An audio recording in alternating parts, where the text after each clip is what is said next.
বিসমিল্লাহির রহমানির রহিম। আসসালামু আলাইকুম। সকলকে স্বাগতম জানাচ্ছি একেবারে নতুন একটি কোর্সের নতুন একটি ক্লাসে। প্রথম ক্লাস এটি আমাদের। আজকে যেই কোর্সটি আমরা শুরু করতে যাচ্ছি, এই কোর্সটির নাম হচ্ছে ফ্লুইড মেকানিক্স বা বেসিক ফ্লুইড মেকানিক্স। আপনি যদি কোনো ইউনিভার্সিটির বিএসসি অথবা বিএসসি ইঞ্জিনিয়ারিং অথবা আইবির এমআই এর স্টুডেন্ট হয়ে থাকেন, তাহলে আপনার সাবজেক্টের নাম যদি হয় ফ্লুইড মেকানিক্স বা বেসিক ফ্লুইড মেকানিক্স, সেক্ষেত্রে আপনি আমাদের এই কোর্সটি থেকে একটি কমপ্লিট প্রিপারেশন নিতে পারবেন। আমরা এখানে বেসিক থেকে শুরু করে একেবারে বেসিক থেকে শুরু করে একেবারে হায়ার স্টাডিগুলো করব এই বেসিক ফ্লুইড মেকানিক্স বা ফ্লুইড মেকানিক্সের টপিক্সের উপরে। একেবারে বেসিক টপিক্স থেকে একেবারে প্রফেশনাল টপিক্স পর্যন্ত আমরা এই কোর্সের মধ্যে ইনক্লুড করার চেষ্টা করব। তাহলে আমাদের এই সাবজেক্টের নাম হচ্ছে ফ্লুইড মেকানিক্স বা বেসিক ফ্লুইড মেকানিক্স। কোনো কোনো ইউনিভার্সিটিতে বিএসসি ডিগ্রিতে এটাকে ফ্লুইড মেকানিক্স বলে, কোনো কোনো জায়গায় এটাকে বেসিক ফ্লুইড মেকানিক্স বলে। সো ফ্লুইড মেকানিক্সের একেবারে বেসিক থেকে একেবারে ইনিশিয়াল কথা থেকে আমরা আজকের ক্লাস শুরু করব। আজকের টপিকস ফ্লুইড মেকানিক্স আসলে কি, আমরা যে সাবজেক্টটা পড়তে যাচ্ছি সেই সাবজেক্টের ডেফিনেশন এবং সাবজেক্টের ব্রাঞ্চগুলো নিয়ে এই পর্বে কথা বলা হবে। তো ফ্লুইড মেকানিক্স কি এটা যদি আমরা বলি, তাহলে fluid mechanics is a field of study.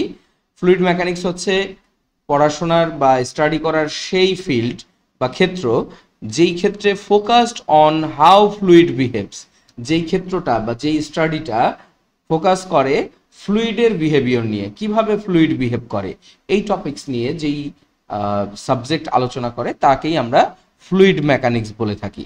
এখন ফ্লুইড কি জিনিস?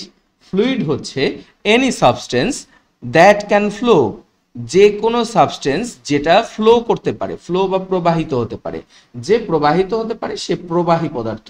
ফ্লুইডের বাংলা হচ্ছে প্রবাহী পদার্থ, এবং যে ফ্লো হতে পারে, যে প্রবাহ হতে পারে তাকে আমরা প্রবাহী পদার্থ বলবো। তার মানে যে পদার্থ ফ্লো হতে পারে অ্যান্ড টেক শেপ, এবং শেপ গ্রহণ করতে পারে অফ ইটস কন্টেনার, যে পাত্রে তাকে রাখা হয় সেই পাত্রের শেপ সে ধারণ করতে পারে, এই পদার্থগুলোকে আমরা বলবো ফ্লুইড। তাহলে ফ্লুইডের মধ্যে লিকুইড এবং গ্যাস এই দুই প্রকারের পদার্থই ইনক্লুডেড। তার মানে লিকুইড ও ফ্লুইড, গ্যাস ও ফ্লুইড, কারণ এই দুইজনই কিন্তু প্রবাহিত হতে পারে। তাহলে যেই পদার্থগুলো প্রবাহিত হতে পারে তাদেরকে আমরা বলি ফ্লুইড। তাহলে এই ব্রাঞ্চের মানে এই ফ্লুইড মেকানিক্সের 3 ব্রাঞ্চ নিয়ে আমরা স্টাডি করি সাধারণত। ফ্লুইড মেকানিক্সের ব্রাঞ্চ, প্রধান ব্রাঞ্চ হচ্ছে 3টি। তাহলে এর স্টাডি করার ব্রাঞ্চ হচ্ছে 3টি। আমরা 3টি ব্রাঞ্চ নিয়ে কথা বলবো। তাহলে ব্রাঞ্চগুলো কি কি একটু নিয়ে আলোচনা করি। প্রথম যেটি সেটা হচ্ছে, আমরা এখানে বলছি যে fluid mechanics is traditionally divide into 3 main branches. 3টি প্রধান ব্রাঞ্চে এটাকে ভাগ করা হয় depending on fluids motion and force involve. Force এবং মোশন যেগুলো এই স্টাডিতে ইনভলভ থাকে তার উপরে নির্ভর করে ফ্লুইড মেকানিক্সকে 3টি মেইন ব্রাঞ্চে ভাগ করা হয়। প্রথমটা হচ্ছে ফ্লুইড স্ট্যাটিক্স, অনেক জায়গায় এটাকে হাইড্রোস্ট্যাটিক্স বলা হয়। ফ্লুইড স্ট্যাটিক্স বা হাইড্রোস্ট্যাটিক্সে কি নিয়ে আলোচনা করা হয়? এখানে ফোকাস করা হয় fluid that are completely at rest, যেই ফ্লুইডগুলো রেস্ট বা স্থির অবস্থায় থাকে সেইটার বিষয়ে যখন আমরা আলোচনা করব সেটাই হচ্ছে হাইড্রোস্ট্যাটিক বা ফ্লুইড স্ট্যাটিক্স। এখন এখানে কি নিয়ে আলোচনা করা হয়? ধরুন একটি এরকম স্থির পাত্রে বা স্থির কোনো একটা নদীতে, পুকুরে পানি আছে। এখন এই পানির গভীরতা বৃদ্ধির সাথে সাথে এখানে কিন্তু প্রেশার বাড়ে। এই যে এইচ এর মান পরিবর্তিত হলে প্রেশারের মান বৃদ্ধি পায়। আবার আমাদের এই পাত্রের সাইড ওয়ালে কিন্তু প্রেশার থাকে। তাহলে এখানে ফ্লুইড যদিও স্থির, হাইটের পরিবর্তনের কারণে যেই প্রেশারের বা ফোর্সের পরিবর্তন হয়, এগুলো নিয়ে এই ফ্লুইড স্ট্যাটিক্স বা হাইড্রোস্ট্যাটিক অ্যানালাইসিস করে। তাহলে এখানে বলা হয়েছে analysing pressure and forces in stationary fluid bodies. তার মানে স্টেশনারি অবস্থায় ফ্লুইড কিভাবে প্রেশার চেঞ্জ করে বা ফোর্স প্রদান করে পাত্রের দেয়ালে, পাত্রের মানে গভীরে বা ফ্লুইডের গভীরে কিভাবে প্রেশারের চেঞ্জ হয়, ফোর্সের অ্যাপ্লাই হয় স্থির ফ্লুইডের ক্ষেত্রে, সেটা নিয়ে আলোচনা করে ফ্লুইড স্ট্যাটিক্স। এরপরে যেই গুরুত্বপূর্ণ ব্রাঞ্চ সেটা হচ্ছে ফ্লুইড কাইনেমেটিক্স। তাহলে ফ্লুইড কাইনেমেটিক্সটা কি? আসলে ফ্লুইড কাইনেমেটিক্স এবং ফ্লুইড ডাইনামিক্স দুইটাই গতিশীল ফ্লুইড নিয়ে আলোচনা করে। তাহলে ফ্লুইড ডাইনামিক্স এবং ফ্লুইড কাইনেমেটিক্স দুইটা কিন্তু খুব কাছাকাছি। তাহলে কি আসলে ফোকাসটা কি? যখন ফ্লুইড কাইনেমেটিক্স নিয়ে আমরা কথা বলবো সেখানে fluid in motion but we ignore the force like pressure and friction. তার মানে এখানে প্রেশারের যেই আলোচনা বা প্রেশারকে আমরা ইগনোর করব।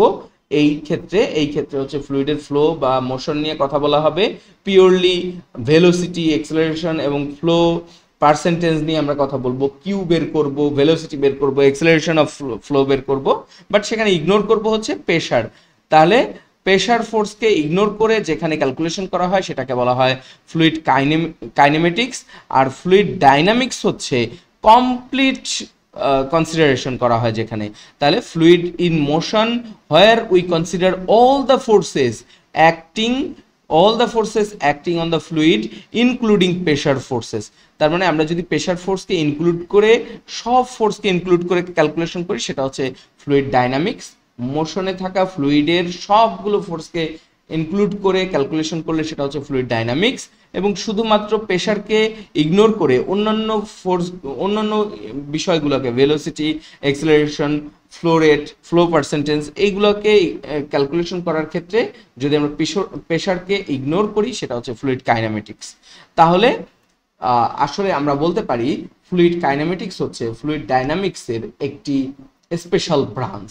তাহলে ফ্লুইড মেকানিক্সের ক্ষেত্রে আমাদের যেই বিষয়গুলো নিয়ে আলোচনা করব সেটা হচ্ছে ফ্লুইড স্ট্যাটিক্স, আমরা আলোচনা করব ফ্লুইড কাইনেমেটিক্স, আমরা আলোচনা করব ফ্লুইড ডাইনামিক্স নিয়ে। তো আশা করি এই পর্বে ফ্লুইড মেকানিক্সের যে ইনিশিয়াল আলোচনা বা ফ্লুইড মেকানিক্সের ব্রাঞ্চগুলো সম্পর্কে আমরা একটা ধারণা পেলাম। পরবর্তী পর্বগুলোতে আমরা ধারাবাহিকভাবে ফ্লুইড মেকানিক্সের বিভিন্ন গুরুত্বপূর্ণ টপিকস একেবারে বেসিক থেকে একেবারে হাইয়েস্ট লেভেল পর্যন্ত আমরা এই প্লেলিস্টে বা এই কোর্সে কমপ্লিট করবো ইনশাল্লাহ।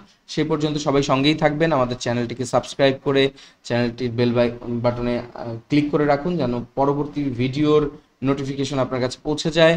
এবং আপনার পরিচিত যাদের এই টপিক্সের ক্লাস প্রয়োজন আপনি মনে করেন তাদের সাথে ভিডিওটি শেয়ার করুন এবং আমাদের কোর্সের সঙ্গেই থাকুন। সবাইকে এই বলে আজকের পর্ব এখানেই শেষ করছি। ধন্যবাদ সবাইকে।